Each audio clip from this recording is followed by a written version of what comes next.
Тәкен Әлімқұлов, Саржайлау, әңгіме.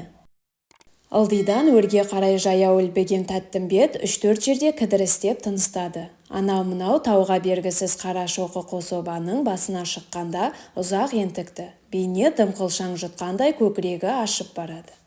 Белгісіз дертке шалдыққанын биыл байқап жүр. Асау жылқыны омыраудан алып ұрып тырп еткізбейтін, ат ойыннан алдына жан салдырмайтын шалымды тарамыс Тәттімбектің бұл күнде денесі толығыңқы. Дімкәс көкірек деміксе, шермеген қарын бүлкілдеп, сүйкімсіз көрініспен шошытады. Майлы асқа тәбеті тартпайды. Қымызға құлықсыз, қысқа жіп күрмеуге келмей, тіршілік түйткегімен ашуланса, басына қаны теуіп, құлағы шуылдап кетеді. Орысша тіл білетін Тәттімбет жазда омбыға барып, дәрігерге көрінгенде көзілдірікті сары шал басын шайқап күрсінгенді. Ғұмырың қысқа деген ишара еді. Тәттімбектің жаяу серуенге шығуында үрейлі көңілінің болмашы үміті жатыр. Тәттімбеттің немере ағасы Әлидің қара шаңырағында кеше қара кесектің бір шоғыр белді кісісі мейман болды. Сұхбаттың шыры қашпай ұзақ отырып кеш жатқан Тәттімбет таңертеңгі шайдан кейін қасына тірі жан ертпей Қарашоқы қособаға тартты. Соңғы кездері ол ылғи осылайша дара қаңғыратын болған. Жат мінезіне таңырқаған ағайын аймақ оны неше саққа жүгіртеді. Кедейленгелі бері бір пендені менсінбейді, күй шығару үшін оңашаланады. Құлыншақ бақсыдан қалған сарын құлағына сіңген немеге бірдеменің шалығы тиген ғой. Талай жиында топ жарып көзге түскен, жуандарды жырмен қағытқан, қарапайым халықты күймен сусындатқан Тәттімбеттің досы да, дұшпаны да көп. Жақсының артынан сөз ереді демекші, ғайбатқа құлағы үйренген ол бұл күндері басқа бір дүниенің қақпасын ашып кіргендей, тіршіліктің өркенсіз қыбыр-жыбырынан аулақтанған еді. Осы аулақтану бала кезінде басынан ылдиға қарай дөңгелек тас зырылдап ойнайтын биік шоқыдан бойы жадырап, денесі серги бастады. Керме иықты адамның көлеңкесі қанатын қомданған бүркіттің көлеңкесіне ұқсап тұрды. Тәттімбет ата қонысы Мөшеке бұлақтың басында отырған өз аулына қарады. Ауылы дегенде баяғы ақбоз үйлер тозған. Киізі қырық-шырық қауқарсыз баспаналар мизамдағы өткінші салқынға сыр беріп қойғандықтан Мөшеке бұлақ басындағы тамдарға биыл тым ерте кірді. Ақырапта сирек кездесетін жайма шуақ күннің өзінде қыстау тым бұғыңқы. Тамдардан көтерілген жіңішке түтін шудадай ширатылып көкке сіңіп жатыр. Аулада асық ойнаған балалардан басқа селт еткен жан жоқ. Бәрі отбасы ошақ бұтында. Ертең қылышын сүйретіп қыс келгенде қайтпек. Бой күйездік береке берер ме екен? Ай сорлы шаншарларым-ай, бардың соңы жоқтың басы, жалғыз Тәттімбетіңді сықақып мырсылдасқанша қырға шықсаңшы, жан жағыңа көз жіберсеңші. Тәттімбет томағасы сыпырылған қырандай қиянды шола бастады. Қиялдың көзі алуан атырапты аралап, ес білгелі етене болған сонау жосалы тауын, тау етегіндегі сазы мол шалқыған Саржайлауға аялдай берді. Саржайлау еске түскенде Тәттімбет па шіркін-ай деп сүйсіне күрсінді. Оның тіршілік қызығын армансыз кешкен жері Саржайлау. Өмір бақи арылмас қайғы қасіретке, іш құсталыққа душар еткенде сол Саржайлау. Сарыарқадан көшпелі ел олай ауытқып, бұлай ауытқып, ала жаздай қоныс жаңартумен болғанда, шаншарлар мен төрелер жапсарласып, жосалы баурайындағы шұрайлы Саржайлаудан шықпаушы еді. Бетегесі, селеуі, бидайығы, ебелегі аралас шүйгін жайлау мыңғырған тұяққа суық күзге шейін төтеп беретінді. Құйқалы жайылымда қонданған түліктер қарашада қыстауға оралғанда, Мөшеке бұлақ өңірінің кер бетегесі, мұғжусаны, таушай мен рауғашы шырқы бұзылмаған қалпында ырғалып тұратынды. Алтай қысқа шырбайлар Саржайлау жатқа бұйырған жентей әсер етеді. Жер көктемде ел жазда түлейді. Кәрі мен жасты теңестірген жомарт жазға не жетсін? Сары жаздың сәніндей Саржайлауда қымызға мас боп асыр салған бозбастардың ішінде Тәттімбет те өмір сүрді. Етегі бүрмелі ақ көйлек, белі қынамалы көк масаты, қызыл масаты бешпент киген қыздар, қара мақпал камзолды келіншектер айт күндері дүркірей қыдырғанда, мамырдың қырмызы гүліндей құлпырып, қызыл жасылданып, бал-бұл жанып тұратын сиқыршақ Тәттімбеттің көз алдында. Салт атты жігіттер бірде жарысып, бірде аударысып, шарапсыз шаламас күйінде құйындатып барып, дәмелі қызын алдына мінгізіп, екеу-екеуден айтысатын кездер Саржайлауда қалды. Жер ортасына келген жасамыз Тәттімбеттің көрген қызығы, кешкен бақыты енді ойласа Саржайлауда жатыр. Сол жайлаудың шырайындағы сары қыз Тәттімбеттің көкейінде күл астында көмулі жатқан қызыл шоқтай әсер етеді. Сары қыздың есімі о баста Бөтенді, жеңгелері ақ сары өңіне орай осылайша атандырып жібергенді. Жентте еріп тұрған ақ сары қызға кеудесінде жаны бар адам бір қарамай өте алмаушы еді. Баласең өзі жорға қара көктің, іліндің ауызына дүйім көптің, хан болған алталашқа арғы бабаң, осындай жұрат едің ақ сүйектің деп өлеңмен хат жазғанда Тәттімбет асырып айтпаған. Сары қыздың көгілдір көзі нұрлы дидарына жарасым деді. Тұла бойындағы бар мін күректісі сойдақтауды. Бой жеткенде егетіп алтынмен аптатқан. Жадырай күлгенде үлбіреген ерніне алтын тістің сәулесі түсіп, төренің еркет отайын қаумалаған қара қазақтан бөлектеп тұратыны барды.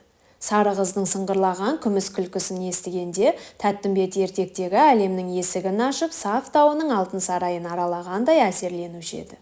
Тәттімбет былқылдақ күйін былқылдақ өзенінің жағасында шығарса, күй ырғағымен сары қыздың бұралаң қаққан бір сәтін сылқылдаған күлкісін бейнелегенді. Қарашоқы қособаның басында тұрған Тәттімбет бұлдырап артта қалған жастық шағын ойлағанда сары қыздың жөні бөлек екенін, екеуінің түбіне жеткен ескіден келе жатқан әдет ғұрып екенін пайымдайды. Ертерек үйленіп қалған Тәттімбет сары қызға ұшырасқанда балалы шағалы еді. Соған қарамай төренің тотайына ғашық болды. Күндіз күлкіден, түнде ұйқыдан қағылды. Қолы іске бармайды. Домбыра шертуге де зауық керек. Күйшінің жалықтырмас саңлағы көп күндер қаңтарулы тұрып қалды. Төренің қараға қыз бермейтін қырсы-құрпы орта жүз түгел сыйлайтын күйшінің үмітін кесті. Тәттімбет бармағын шайнап іштен тынды. Шарасыздықтың сергелдеңіне душар болған күйші көп шығындап қыздың жеңгесінің көңілін аулады. Саржайлаудың күнгейінде дулығалы батырға ұқсас заңғарлардың құшағынан қысылып, сылдырып ағатын бұлақ болушы еді. Жеңгесі ертіп келген сары қыз тал түсте бұлақ басынан жолықты. Шалқыған сары жаздың шаңқай тұсы еді. Қыздың жеңгесі күйеу балаға қалыңдығымен қол ұстастырғандай ибалы бата көйлек айтып, ырғала басып, қарасып кеткен сәт Тәттімбеттің жадында. Салқын саусақтан ыстық қолмен ұстағанда сары қыздың базыналы бұлқынысы тасбұлақтың сылдырымен жарыса назданғаны көкейде. Ақ қауданға сары түлкі аунағандай шырайлы көріністер кербездей көлеңдеп, бейнеліп, пішінімен көңілге құйылған шақ бақыттың белгісіндей. Сары қыз күйеуіне барған соң іш құсалықтан дертке шалдығып, көп отаспай қайтыс болды. Жалғанның өткінші екенін Тәттімбет сол жолы анық аңғарды. Оның сары қыздың қазасына бағыштаған күйі қобызшы құлыншақтың сарынындай тым зарлы болғандықтан жүрегімде егей бермейін деп сирек тартушы еді. Соңғы жылдары тіптен көмескіленіп қалды. Өткен кеткеннің бәрі бірде сүйінішімен, бірде күйінішімен еске түскенде Қарашоқы қособаның басында тұрған Тәттімбеттің осы сәттегі бар есі дерті Саржайлауға қарай ауа берді. Енді бақса қосыла алмай арманды қылған сары қыз да сары қыздың күйігіне арналған қападар күйде сонау Саржайлаудай мәңгілік емес екен. Осыдан 14 жыл бұрын дүние салған сары қыздың зираты бұл күнде жоғалып та кетті. Ертең тағдыр бұйырып жамбасы жерге тигенде Тәттімбетке де сары қыздың кері келмесіне кім кепіл? Басына белгі қояр кім? Тәттімбеттің көз алдынан Саржайлаудың тарихы шұбырып өтіп жатыр. Бұл жайлауда қаннен-қаперсіз отырған бейбіт елді бағы заманда Шыңғыс ханның сарбаздары қырған деседі. Жайлауға өрт қойып бұлақтарды тұншықтырып кеткен сұмдықтары кейінгіге аңыз арқылы жетеді. Одан бергі бір заманда Саржайлауда Қалмақ ханының аты ойнап, найзасы жалтылдағанын Тәттімбет жақсы біледі. Қалмақтан құтқарған ала-тула Абылайдың тұқымы азып, билеп төстеуші төрелер жаман сиырша жатағын жеуді шығарды. Соңғы 15 жылдың белінде төренің жуан тайпасы Саржайлауға құнығып алғанын Тәттімбет өз көзімен көріп, өз басынан кешірді. Оған тиген соққының ең ауыры да осы еді. Пәленің басы баяғы сары қыздан басталған. О баста ақ сүйектік намыс үшін кіжінген төренің иықтылары бірте-бірте шабындыққа таласып, ымырасы жауықты. Бастаушысы дуанбасы Құсбек болды. Әрісі ақ патшаға, берісі Жандаралға сүйенетін Құсбек Тәттімбетті сан рет істі де етті. Жазықсыз жан құтыла берген соң әртүрлі жолмен малын тонатты. Ақ патшаның әскеріне бекет керек, мұжықтарға қоныс керек деген желеумен дәуірлеп, ақ дегені алғыс, қара дегені қарғыс боп тұрған дуанбасы жылдан жылға айласы күшін асырып, мығымданып келді де ақыры Саржайлауды тартып алды. Қалың елі ығысып, ысырылып, шөлейтке шығып қалды. Шаншарлардың Саржайлауды тастап кеткеніне биыл 5 жыл. Тәттімбет сол жылы 39-да еді. Биыл 40-тың 4-еуінде. 5 жылдың беделінде Тәттімбеттің бармаған тауы, баспаған жері жоқ. 1 жыл қонақжай Найманның жерінде жерлеп қайтты. 1 жыл Өгізтауға қарай асты.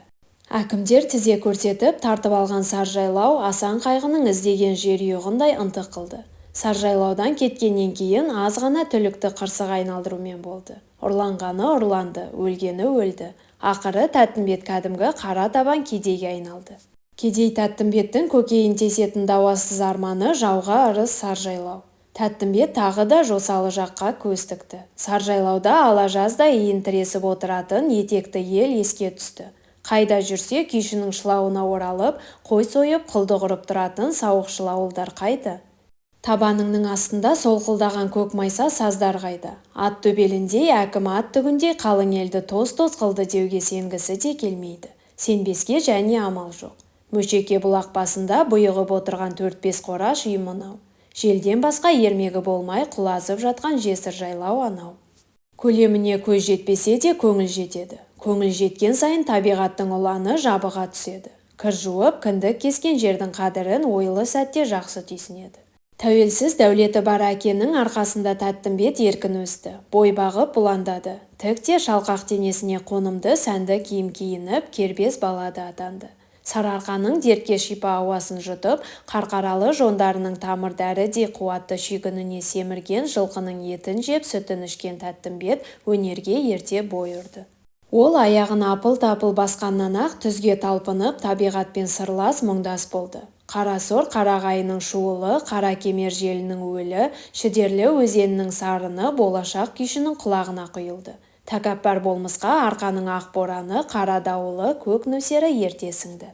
Қарқаралылық Тәттімбет әр елді аралап жер сұлуын көп көрді. Ертеден ел аузында аңыз болған Көкшетау, Баянауылдарды, жырақ Жетісу өңірін аралағанда көзі қимай ішінен қайта оралғанша хош деп аттанды.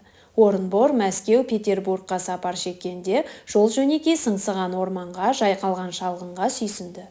Жаптас Сібірдің сымбатына алтын іздеген орыстармен сыбайлас болған жылдары қанықты. Қалың ойға шомғанда Тәттімбеттің бусанып терлейтін әдеті барды. Ол қалтасынан кестелі көне тоз орамалын алып бетін сүртті. Кестелі орамал келмеске кеткен махаббат жылдарын еске салды. Махаббат жылдары Саржайлауды жақындата түскендей болды. Тәттімбет алақанының астынан қарап жосалы жаққа көз тастады. Ақыраптың ақырамас шуағы ойпанда сағымданып, алдамшы көлге айналып, көз ұшын бұлдыратып жіберді. Сараурудың сандырағындай соңғы сағым толқынданып, күйшіге шәй орамал болғады. Тәттімбет, қазақтың жәннаты жайлау екен ғой, бұрын неғып байқамадым деп таңырқады. Тәттімбеттің дөңгеленген нәркес көзі өзінің көлеңкесіне түсті. Көлеңке бағанағыдай бүркіт пішінді, қонымды емес, миқы-сиқы боп ұзарып кетіпті. Құбыладағы қазбауыр қоңыр бұлттар қоюланып, біріне-бірі мінгесіп, түсін суыта бастапты. Өткінші өмір осы, деді Тәттімбет. Ендігі тіршілігі мынау миқы-сиқы көлеңкеге, анау сұрланған бұлтқа ұқсас. Қой, дүниеден көшпей тұрғанда Саржайлау туралы күй шығарайын. Қазақтың ертегі аңызын әуенге қосқанша өз басымның кешкенін сырғып шертейін. Тәттімбет үйіне қайтты. Жүрісі ширақ, ылди төмен елпендеп келеді.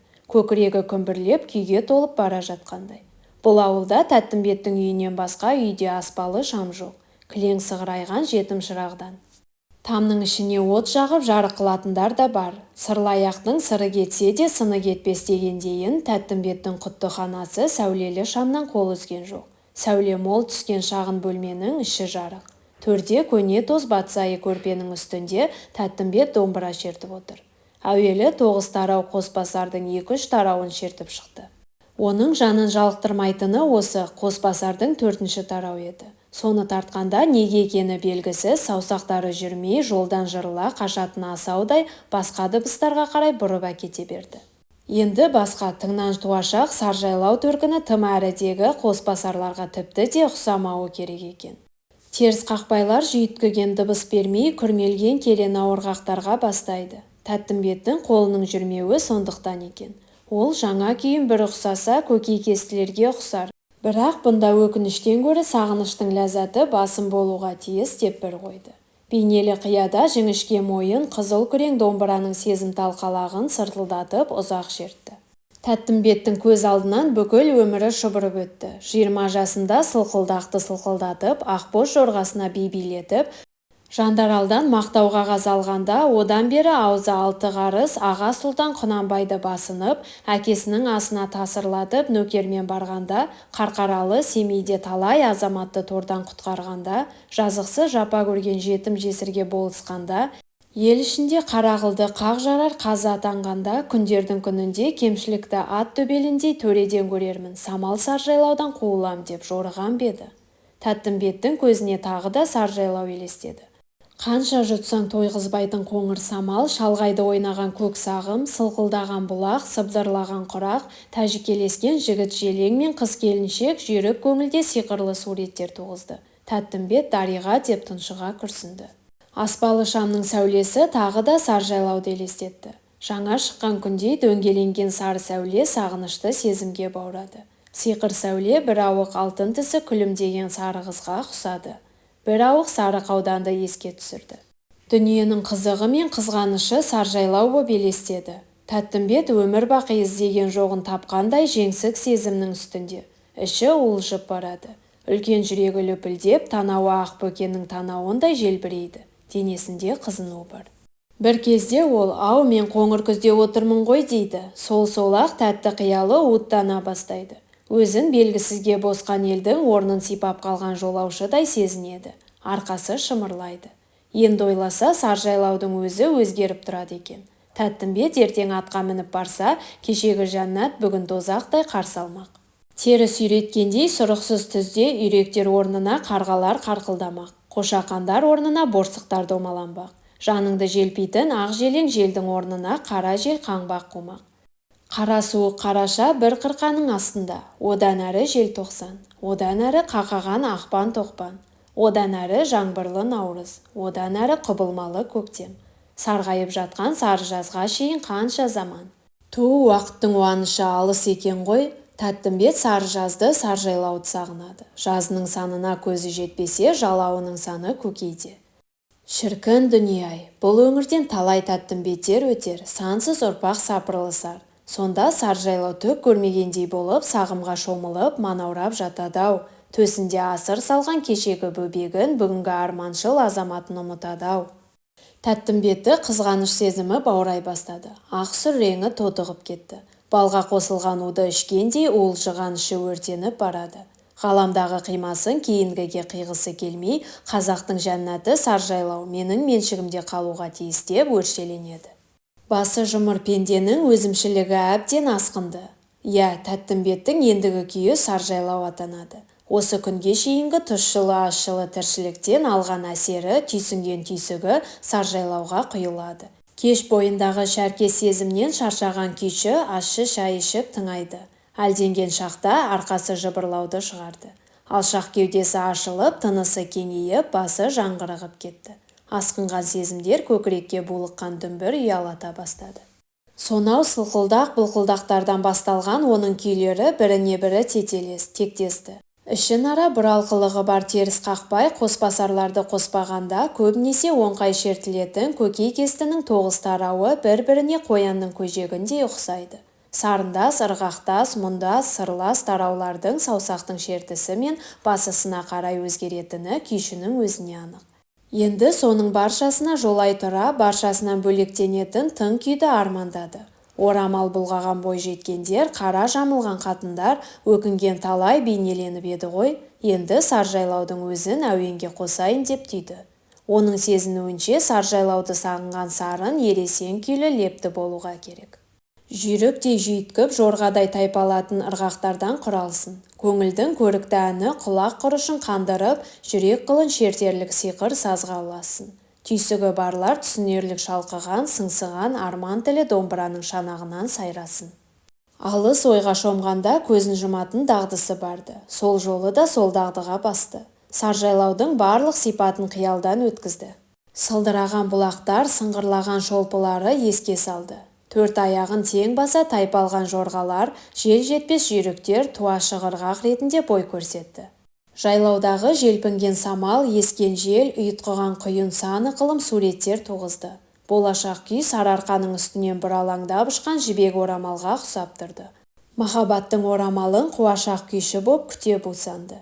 Ең алдымен қоңыр самалды еске түсіріп, үстіңгі шектен қоңыр үн шығарды. Содан кейін астыңғы шекке ауысты. Бұғалықтан көп төмен түспей, екі шекті ерсілі-қарсылы шертіп, алма-кезек іліп, дөңгеленген дыбыстарды жалықпай қайталады. Бұл саржайлаудың беташар еді. Сол беташардың белді бунағы тари-тари тарайттау, тари-тарайттау боп сағалыққа қарай жылжымай, діңке құрда дірілдеп тұрып алды. Құлақ күйінің өзі анау-мынау тарауға бергісіз екенін Тәттімбет болжаған жоқ. Домбыраны саусақ сөйлетпейді, көңіл сөйлетеді. Тәттімбеттің саусақтары өзімшіл көңілдің әмірін екетпей орындады. Күйшінің ерні жыбырлап, іштегі үндер дүмпу атып жатты. Салалы саусақтар бұғалық толғаудан сағалыққа қарай секіріп түскенде, домбыра оқыс сылқылдап, дәмді саз төге бастады. Құйқылжыған дыбыстар көкірек қаға шегініп, манағы құлақ күйіне ұласқанда саржайлаудың бірінші тарауы туды. Екінші тарау бұдан гөрі созымды шықты. Саялы сахараның сауығы, думаны, дүбірі, қоңыр жел мен сары желдің аралас ұйытқуында ұласып жарысқан ызыңдарға ерекше екпін бітірді. Ызыңдар бара-бара адамның даусымен сөйлеуді шығарды. Қызған шанақтың ішінде жасырынып жатқан белгісіз жан өңеші қызарған жыршыдай сайрай бастады. Бұның сөзі көкейкестідегі үздіксіз қайталанатын әттең дүние айда емес, қоңырдағы әсем әнде емес, былқылдақтағы бұралаң биде емес, бес төредегі жалғызданған жаңғырық та емес, үйіп төгілген саналы сөз. Өмірдің барлық қызығын саржайлау арқылы танып, сол жайлауға шексіз шаттанған, шаттық арқылы жапа шеккен қуанышы мен өкініші аралас жат лебіз. Шалқыған жаздың салтанатты жайлаудың дерегін жартастан сұраған ащы әуен. Өмірдің өзі жайлаудай түлеп, алмасып, өзгеріп тұратынын анық пайымдаған түйсікшіл пенденің шын сыры. Сар жаздың, сар жайлаудың шежіресі. Быдығы жоқ, мүкісі жоқ, ашық тілмен сайраған домбыра, ашынған тарауда аяқтарда бағанағы жібек орамалды еске түсіргендей, дөңгеленген дыбыстарға ауысып, құйын жетпес жылдамдықпен дөри-дөри дойлап, булыға шегінді. Тал-тал тарамдалған жібектің тобықтай түйіні кербез домбыраның кеудесінде қалды.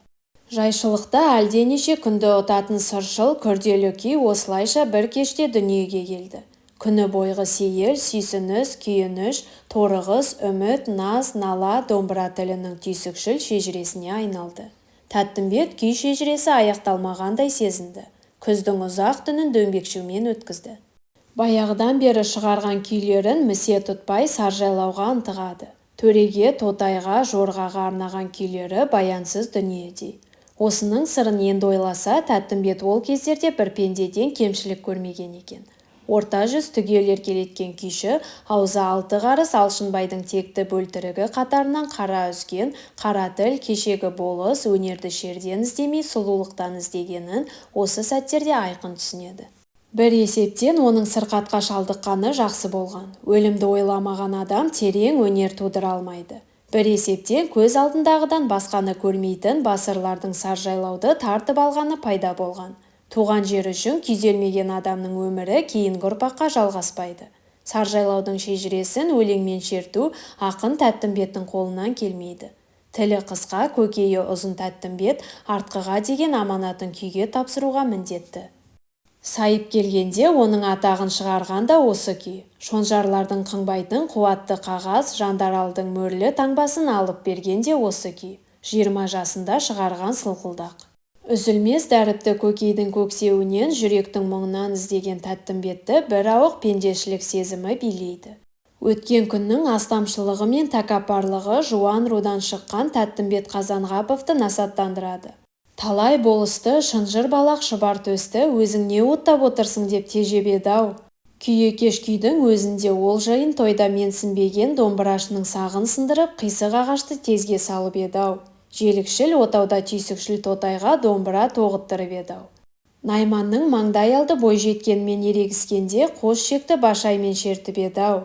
Уа шіркін-ай, одағы бір дәурен екен-ау. Тәттімбет бұрынды соңды дәл осы түндегідей дөңбекшіп көрген емес. Денесі бірде ысынып, бірде суынып, басы жаңғырығып, кеудесі күмбір қағады.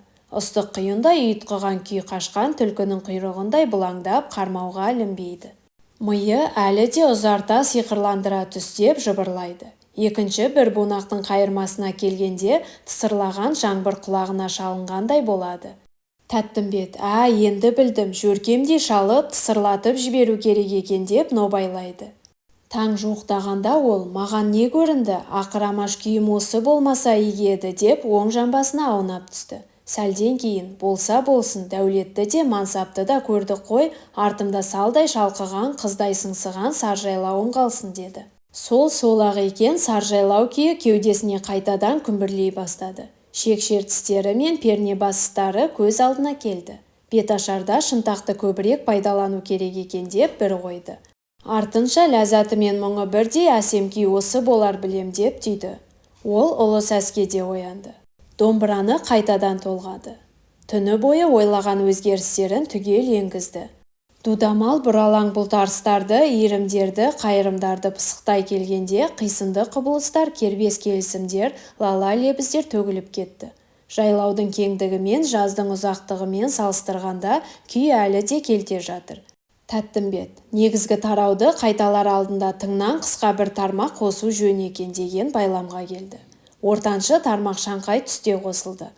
Шаттық пен шердің, өкініш пен қуаныштың төрешісіндей бөгде тармақ саржайлауға толық мүсін бітірді. Шәлкем шалыс дыбыстар дөңгелене діріл қаға екпіндеп таңсық әуен туғызды.